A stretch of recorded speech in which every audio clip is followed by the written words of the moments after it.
Welcome to the Kerry Barrett Show. I'm Kerry Barrett.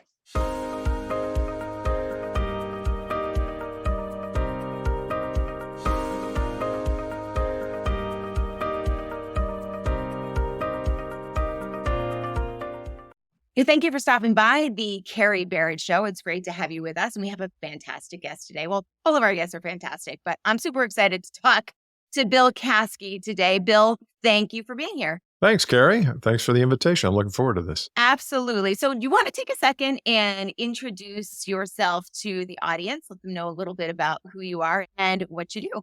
Yeah, I'm Bill Caskey. I'm hail from Indianapolis, Indiana, and I've been in the sales coaching and training business for about 30 years. And I work with business-to-business companies primarily and individual salespeople too. I've got a couple of mastermind cohorts that I run. I've got a couple of podcasts, the Advanced Selling Podcast and the Bill Caskey Podcast, creatively named.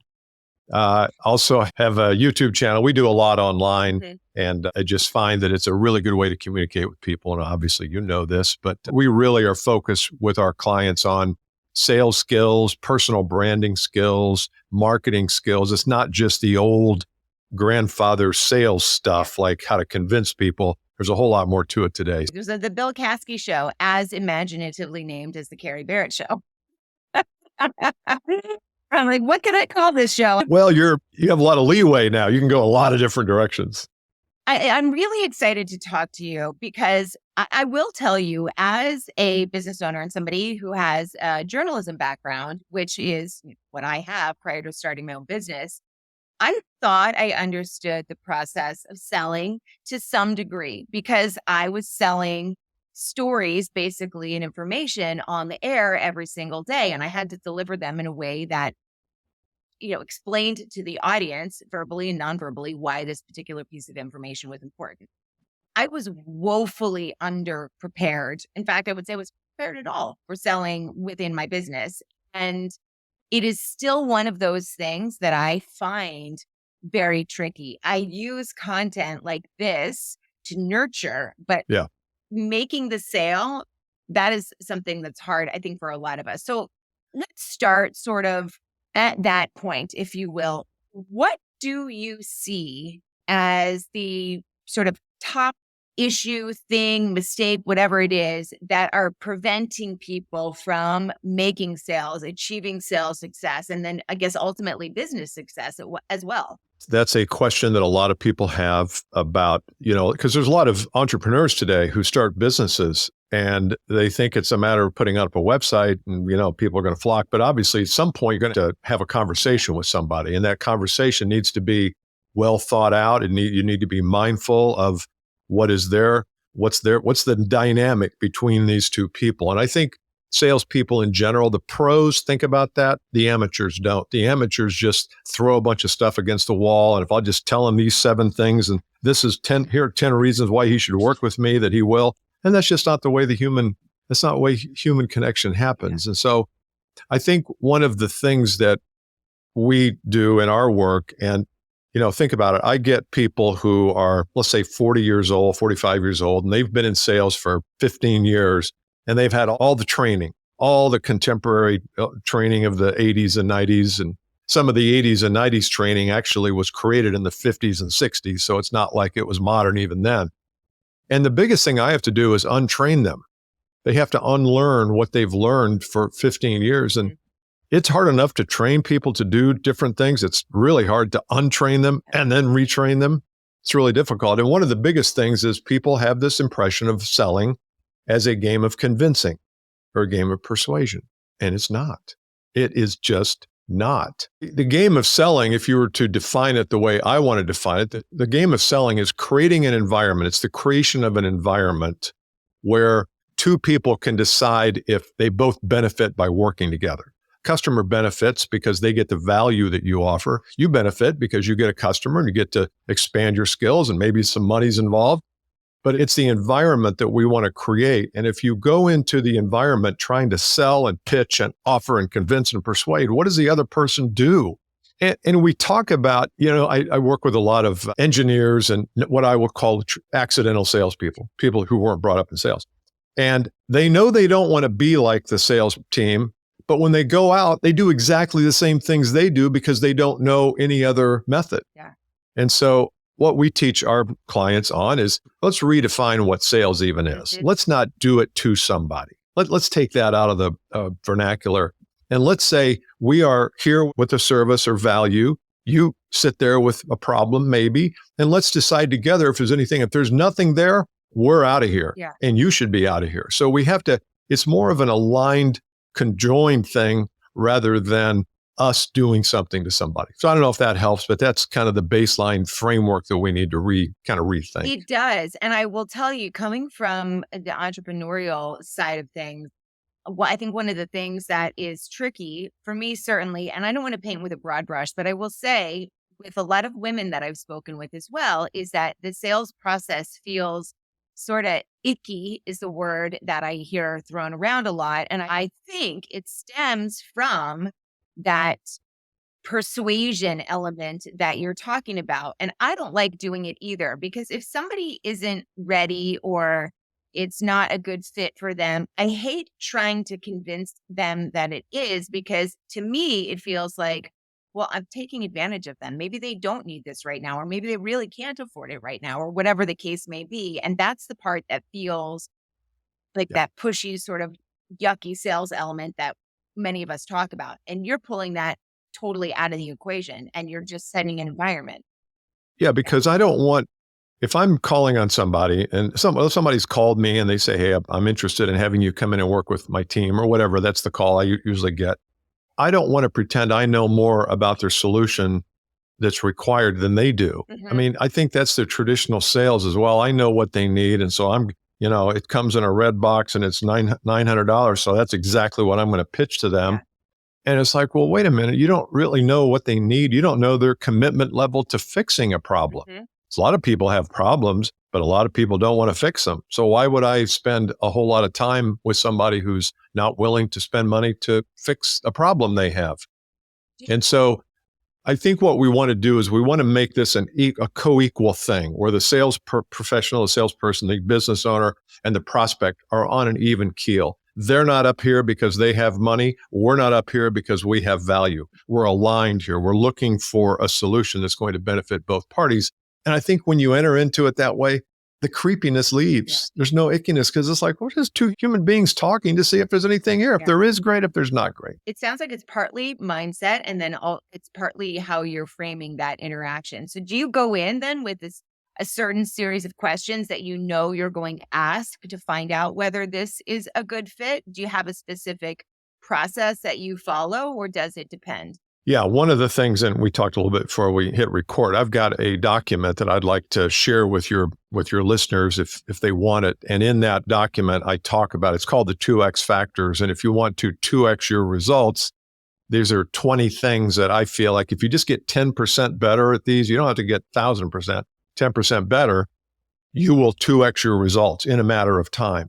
One of the things on that list is your questions. What questions do you have? And I think you should document the questions that you're going to typically ask people who are interested in working with you. What's the core issue that you have? What are you hoping this program or this product will do for you? If you fast forward a couple of years, what do you envision your life looking like in this area? Give me some experiences on some of the things that have gone wrong over the past couple of years. I mean, there's lots of questions.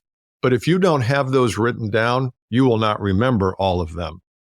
And what happens then is you will get off the phone with a potential customer and you'll say, oh, I forgot those 3 questions, because you'll feel like, oh, that was a good call, but something about it. And then you realize, oh, I didn't ask these questions, so I'm not dealing with all the information. I like to think of sales as a puzzle. You're a puzzle master. You need to put together this jigsaw puzzle. The customer has all the information, has all the pieces. What you have to do is ask the questions that help you put this puzzle and with all pieces up on the table so that you can piece it together and figure something out. If you don't have all the pieces, then you're not going to be able to create a solution that's really targeted.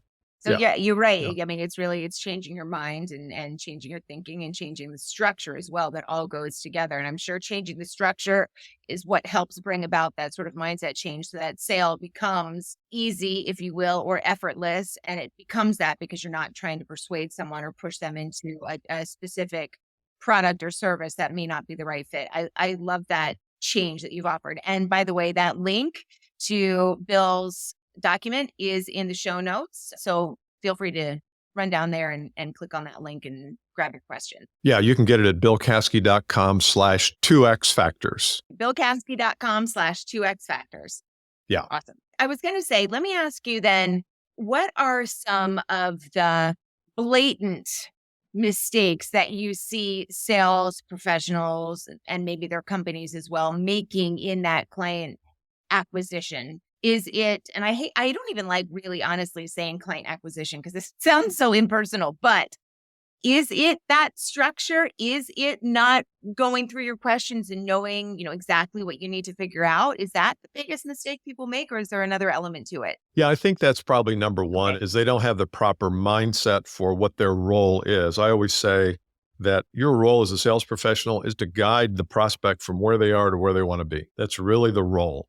And if you see your role that way, then you won't be trying to be persuasive and creepy and all that stuff that we associate with amateur salespeople. Yeah. You'll be asking the questions, where are you today? Where do you want to be tomorrow or down the road?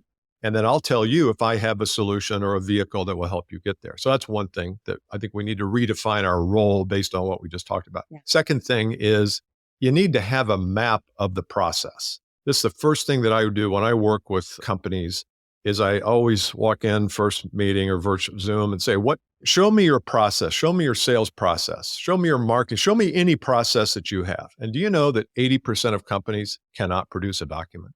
They cannot produce a document that outlines their sales process. Mm-hmm. So what happens when you have no process? The customer owns you. Mm-hmm. You are a hostage to their needs and to their timeline. The sales cycle stretches out. You're not talking to the right people inside the company because you have no process to get to them. Mm-hmm. So, and then we end up with a closing rate of 15 to 18%. I think the average closing rate of all the deals you propose to all the deals you close, about 15 to 17%. Well, it's no wonder because we've done a lousy job in the sales process because we really haven't had a sales process. Yeah. So point number two is you have to have a process, even if it's step one is a 30-minute phone call where we discuss, what your problems are, what you're trying to accomplish. Step two is a 1-hour phone call where we bring our smart people and you bring yours in and we have a collective Zoom call. Step three might be an analysis. Step four, whatever it is. Every business is different. You need to have a process and you need to follow that process. And most sales professionals are not process people to create, although they will use one if it's designed for them. Mm-hmm. People will be process focused if you create. So I would say for the VP of sales, one of the things that is a must is get thinking about what's the sales process. Mm-hmm. And if you say, oh, my people know it, no, they don't. If it's not written down, it's just not a process. Yeah. Is part of that process figuring out how to construct your so that your messaging sells also? That's exactly right. Okay. I mean, that's part of the process is how are you going to communicate the value that you bring, which is messaging. How do you communicate that? Do you communicate it through stories? Like you were talking earlier about your business in the TV world, the journalism world, it's nothing but stories. Yeah. Most people aren't very good at stories. We are good at talking about stories, but we're not very good. I mean, everybody's talking about stories today and nobody's really saying, here's how to do it. Yeah. So you communicate through stories, you communicate through problems. I've got a client who I've trained them with a lot of stuff. And I remember the first time we ever met with them was up in Chicago. And the first 10 minutes of our meeting, I taught them this technique, which I'll share with you. And they're still using it 9 months later. I say, what have you learned today? Well, I've learned that, but that was still the most important thing. And the most important thing is, here's why people use us. Mm-hmm. Here's why people come to us. Here's why people seek us out. Number one, they're trying to figure out a better way to X. Number two, they're trying to solve some of these problems that exist like A, B, and C.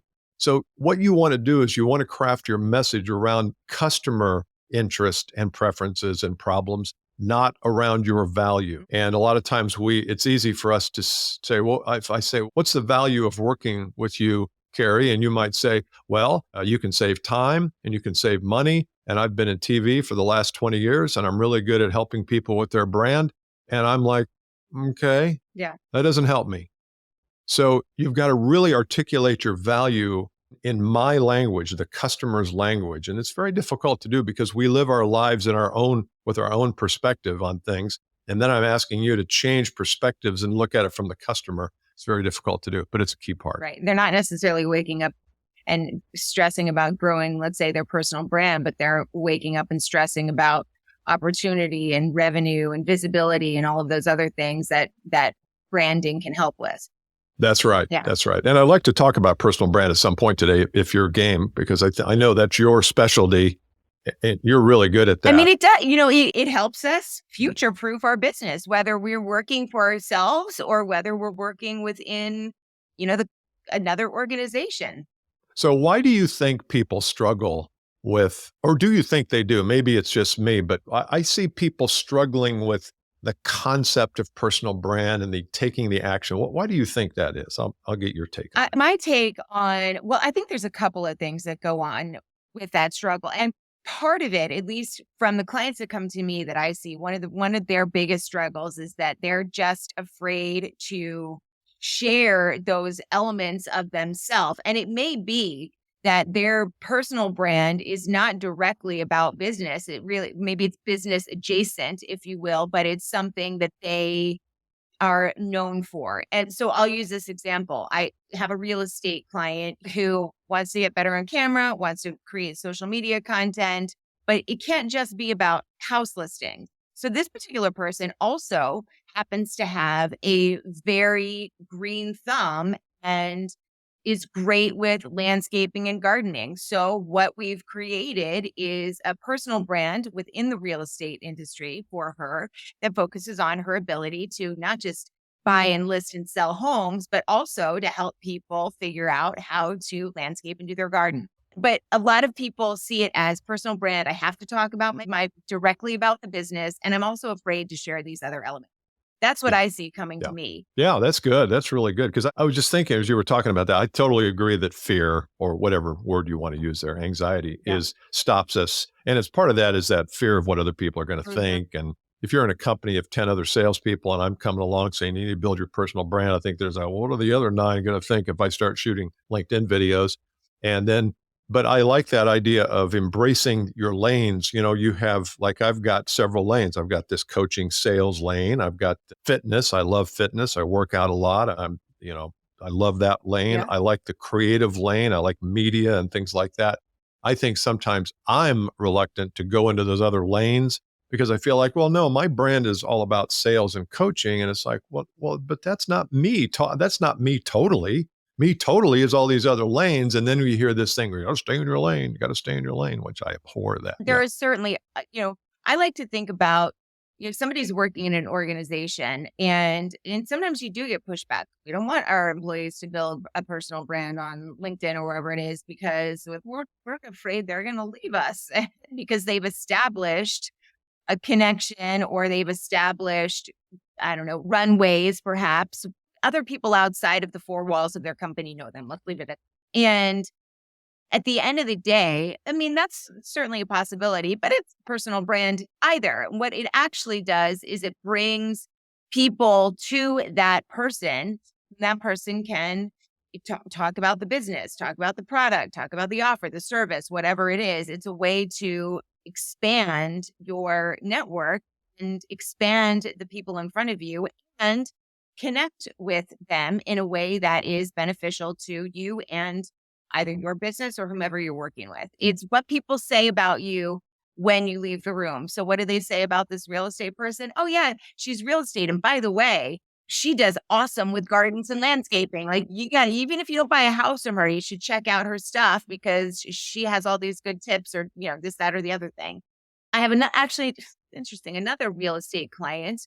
They are in commercial real estate, but we've created a show for them called The Brokers. And we do a video once a month or once a quarter, depending on the year, and we talk about market trends. And they've established a brand for themselves within the commercial real estate space where people are tuning in from all over to watch them. In fact, I had a shoot with them yesterday as of this recording, and he said, I was in Canada at a real estate conference, and somebody came up to me and pointed me and said, broker, I watch you on video. And that now they have a brand outside of just their company and just what they do.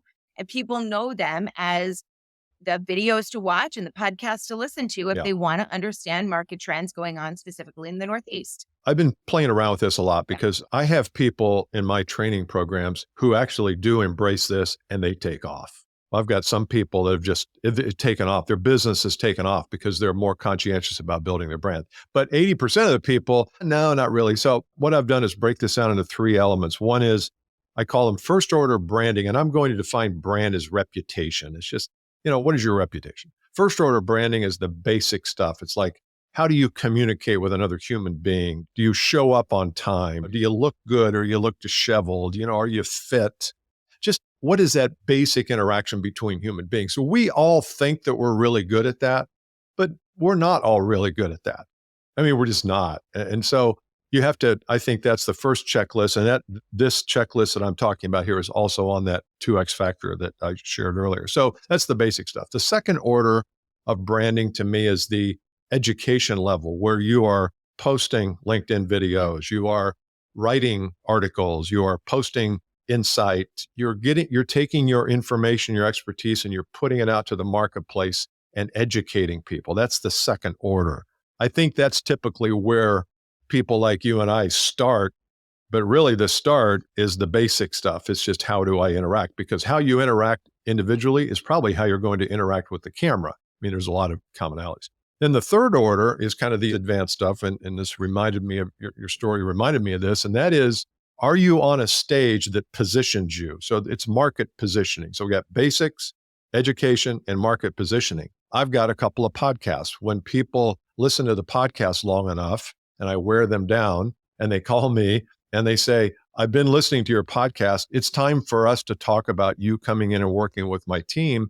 There's no selling there. There's not. I mean, they feel like I've been in their ear for the last year or two. They feel like they know me. What stage are you on? I've got one client who's now becoming a guest on a lot of podcasts, kind of like you and I are doing. They're a guest. I'm sure you're a guest on podcasts. So are you on a stage, either your own stage that you've created or some other stage? You talked about your commercial real estate guy. He's got a stage. He's got a show. That's taking it to even the next level, is some kind of consistent show, podcast, YouTube channel, whatever. But if you think of personal branding, and I wouldn't start there, I think I would start with 1 and 2, make sure that you got the basics right, and then start with the second order brand building, which is that, educate your customers, take the common questions and create content around that. Soon enough, you can start a podcast. But the idea of me coming in and saying, you need to start a podcast, people are like, oh, what? It's just too much. It's too much. Agreed. And it is a challenge. I mean, it doesn't have to be that hard, but you are absolutely correct. If you don't lay the foundation properly, then the rest of it is going to crumble. And it doesn't matter how much you're in their ear. If they still don't get a sense of who you are and your value, then it's not going to work. And I do like the podcast because it does bring those warm leads. They're already sold by the time they reach out to you. Let me ask you, I know one of the things that you talk about is humility, and humility getting in the way of building that brand. We'll get back to sales here in a second, but why is that? What, in your opinion? I think our messages growing up have always been, don't be too big for your britches. Don't stand out. You got to conform. If the teacher says this, then you got to get in line. I mean, but that's just growing up. Yeah. I mean, but I do think that our parenting, we can teach kids how to take risk. We can teach them how sometimes you can stand out from the crowd and the crowd follows you instead of you following the crowd. Yeah. But those are hard. I mean, those are hard lessons. So if we've grown up in this, don't be a tall poppy out in the field because you're going to get sliced off. If we've grown up with that, it's hard for us to look into a camera and think you have anything of value because you're like, nobody else is doing this in my company. who's to say that I should be doing this? So I think that's where humility kind of stops us, is because we've learned all these lessons about who am I? Marianne Williamson, who am I to do this? And the question is, who are you not to? Our experience in life, like I have some addiction background, not in training addiction, but in being addicted. Got to be careful about it. But anyway, I'm not laughing at it because it's serious. But I was in my 20s and I had some problems. And so I stopped the behavior. I was alcoholic and I stopped. And life today is very different than it would have been had I not stopped. Life would not exist if I hadn't stopped. But I don't have to say anything about that experience. I know what life was like in my 20s, and I talk about it with a perspective that's very different than somebody that didn't have that experience.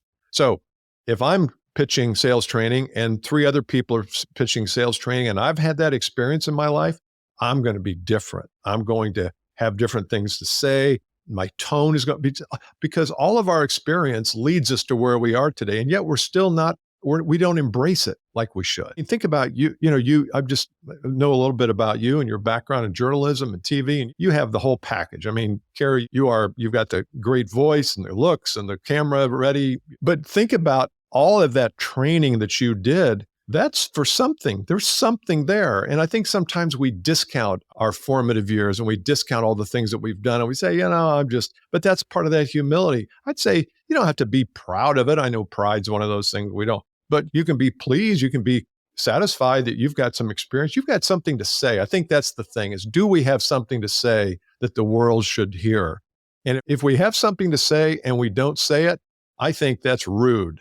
I think we're withholding our voice from people who could really be helped by what you and I and our audience says. So I kind of take a different framework for it. No, and I 100%, I agree with that. It's very hard too, when we've had that messaging, to sort of stand on the mountaintop and shout our value or what we're offering. I mean, most of us are not trained to do that. I certainly wasn't. And the truth is, there's so much noise out there and there's so much competition. And there are other people who are doing what you do, who are less qualified to do it and are making more and having more impact because they're willing to climb the mountain and shout from the top of it. And that can be really scary. And I think with that then comes the objection of, well, but that's just not me. I'm not arrogant and I'm not.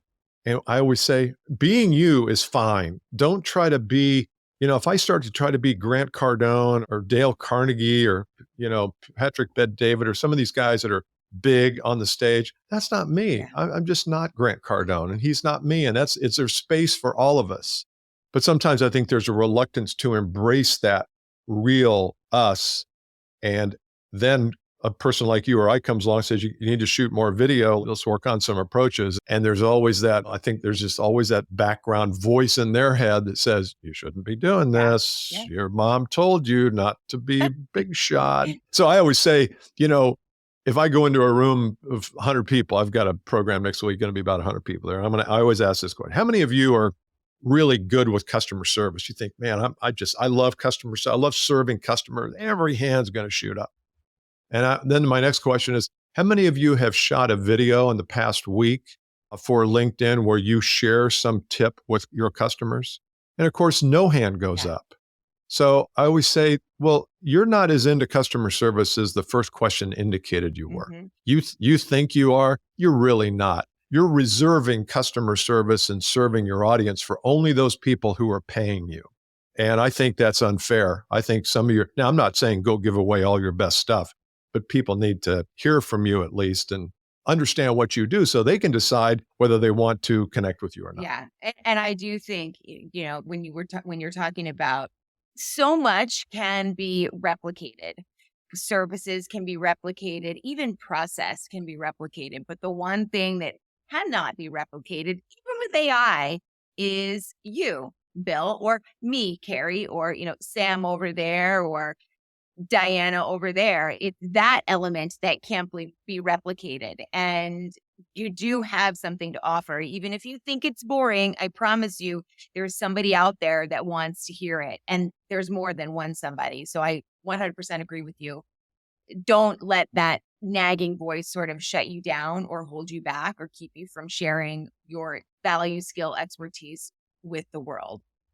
So thank you for underscoring that. I want to sort of take this idea of content that we're talking about and personal branding, and if we can, weave it into the role of social media, creation. What is that doing right now? How is that playing in terms of generating discussion with prospects? I mean, for you, how you encourage perhaps your clients to use it as well. And has it changed? Are there different trends that you're seeing? Yeah, most of my clients are LinkedIn is their chosen platform. And some of them are on Twitter. I'm on Twitter, but I'm not on Twitter for business. I'm just observing silly things in the culture and commenting. So, but LinkedIn is the primary. And so I always tell people, look, you know, LinkedIn has changed their algorithm too. It's a pay to play algorithm, just like Facebook and YouTube. And you're not going to get much if you have 10,000 connections, 1,500 of them are going to see any particular post. So you're not going to get too much. But I do think it's important. Here's the way I look at social media and content building on that. I think every time you build a piece of content, you become a better communicator. If you shoot a video that's got to be condensed to 3 minutes and you've got to have a hook up front, you've got to have 3 bullet points and a call to action at the end or whatever the format is, I think it makes you better when you get in front of someone physically or virtually and have a conversation with them. You just get better because you're more refined, you're more condensed, your conversation is richer. So I almost don't care whether you shoot a video and anybody watches it. For you, you just got better. And I think if we take that approach, then we don't get wrapped up in the shares and the likes and the comments and the numbers, the views, which mean nothing. Now, I also think that if you, like I've got a guy who's in the nursing home financial business. He finances nursing homes. And of course, that's a tough market right now because the interest rates are way up. And he started going to these conferences and he would shoot video standing outside these conferences talking about the speaker he just heard. If you didn't get a chance to hear John Smith, he spoke on this. Here's what I really liked about him. And now he walks into a convention and everybody knows him, or not everybody, but a lot of people know him. And now he's getting connections and now he's having meetings. Even high interest rates, people are still wanting to buy and sell nursing homes. And so sometimes I think we try to outthink it. Something as simple as just standing outside a conference and saying, here's what I learned today, doing that 3 or 4 times during the conference, posting it on LinkedIn. People see you as an expert. People say, I want to be around that person because that person has my best interest in mind. It's really simple. I don't think you need to advertise and do a whole bunch of pitches on social media. I think it's better if you just create content. I would like your take on that because you're more into that than I am. Probably. 100%. It is not about selling and pitching. I mean, if somebody cold pitches me on LinkedIn in the DM and we've never, I won't say never, but it's not about pitching. And the content is definitely not about pitching. Every now and then, for example, I will talk about, a master class that I have coming up or a new program, but those posts get far less engagement than the ones where I'm sharing, whether it's inspiration or motivation, or I'm sharing some educational value. So absolutely don't overthink it. It's got to be all fancy production and all this other stuff. Really, it doesn't have to be that at all. And the story of your client going and, shooting a couple of videos on his phone when he's at a conference and sharing what he's learned positions him as somebody you trust, somebody who's giving value, somebody who is in a thought leader position, because I'm guessing there are probably some elements where he says, I really agreed with this. Here's one slight change that I might, something I might push back on. And that positions him as a thought leader, which it scales his ability, it scales trust factor that people have with him, and it scales the messaging as well. I have something that I do not every day, but probably 2 or 3 times a week. I just call it a walk in the woods. And every morning I go work out and then I go to this little park area and I take my phone with me. And if the urge strikes, if I'm feeling inspired, I'll turn it on and I'll walk in the woods. And I was talking to a guy last night who I hadn't seen in years. He was a fraternity brother and he came back in town. A bunch of us got together. He goes, hey, Bill, I watch your walk in the woods every time you do it. And I'm thinking a lot of people have said, I watch that. It's really good. It's really peaceful. And sometimes I get really deep and sometimes I don't. And just little things like that. I'm not branding it or anything, although I thought about it, but it's just sometimes you just be in your natural habitat, do what you do. And if it's on the way to the gym, great, but don't go to the gym just so you can shoot a video. If you go to the gym, shoot a video. If you walk in the woods, shoot a video.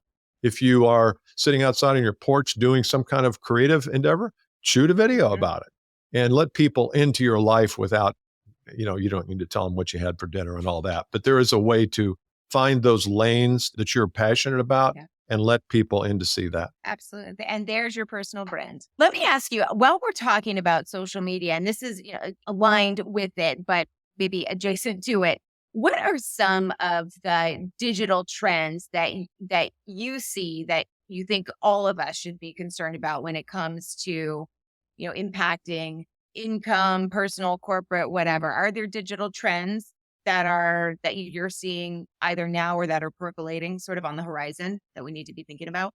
I guess the easy one would be to say AI, but I don't know enough about AI or the future of it to really comment. So I'm going to pass on that one, although that's probably the most obvious one. Here's what I think in terms of content. I still think content is king. I kind of follow the Gary Vaynerchuk model of, content. The question is, if I were to shoot a piece of content and it's a 15-minute content and I give them everything that I have in 15 minutes, is that more valuable than shooting a 2-minute piece of content where I give them a tip on one little part of the sales process that if they implement that, their whole world can change? And I think bite-sized micro content is where it's at. And so I'm getting ready to, in fact, I'm involved in Amy Porterfield's, I know you know Amy, right? Her Course Confident thing today. And one of my struggles is I want to do some more digital courses, but I don't want to do like a 26 video course because I feel like you get 2 videos in and you stop watching it. So how can you create something that's very specific? Like if you're a business to business salesperson, how do you shoot video so that you make the phone ring? Something very specific like that. And so I'm forever trying to figure out, and that I think that's a digital trend, is people want it straight away. They don't want to wade through 26 videos, which we've all bought those courses and they're all good, but we never make it through them. So I think these people Brendan Burchard, I've bought some of his courses and he does a great job. And Brendan's pretty watchable. He's not boring at all. And he's funny and I find him a trip. But even 26 videos of him at some point, you're like, and of me, I couldn't watch me for 26 videos. So. Well, they're watching it. At least the ones on YouTube are. At least this one, yeah. No, I appreciate that question. I think there's a lot of changes. And there's also, and I'll just kind of finish up, and I've got to run here in a minute, but there's this idea that we have one foot in the past and we're trying to get the other foot in the future. And there's a saying, I don't know who came up with it, but you can't get to second base if you keep one foot on first. Yeah. You have to leave first. And I think we have to leave the past behind, but it's really hard to do. Yeah. It's really hard to do. And so, like you said earlier, I don't know if we were on camera or off, when you said, some sales managers don't want their people doing personal brand work. And I feel like, yeah, you're right. They would rather them doing wasteful cold calling. They'd rather have them sit in a room for 6 hours a day and make 1,000 cold calls and hope that just one person would see me. And I feel like, well, that's keeping both feet in the past. And so I think the navigation here is, how do we start to move towards second base and start to take that foot off first and say, you know what, we're going to go down this path, and second base is always going to be different. 2 years from now, it's going to stretch out. So you never get there. But I think we got to be mindful that get out of the past, get into the future. I 100% agree, Bill. I could talk to you forever because I have learned so much from listening to you today. I'd love to have you back on if you're open to it. Before we wrap, if people are interested in learning more about you or going to find the document or learning how to work with you, where should we send them? Yeah, best place, Kerry, is billcaskey.com, CASKEY.com, and you can get access to all the podcasts and the YouTube channel, things like that. The document that I wrote is called the 2X Factors, and there's 20 factors that I think if you employ most of those, you'll be able to 2X your business. And at the bottom of that, there's this personal branding document. I'll send you the link so you can put it in the show notes. But in the meantime, you can go to billcaskey.com/2X Factors, 2X Factors. And that will take you right to a Google Doc. There's no email. You don't have to pay me money or give me your email address. It's just a Google Doc. You can then save it. You can look at it, and it's free and it's easy. And I think it'll help you. It's kind of a checklist for what you need to do in the next 6 months to do extra business. I love it. Bill, thank you so much for not just being generous with your time, but also your knowledge as well. It's great to have you. Awesome. Thank you, Kerry. Good luck to you. You've got the perfect package for podcasting and video, and I wish you well. I know you're going to do really well, and I would love to be back on sometime in the future if we can make that work. Absolutely. My pleasure.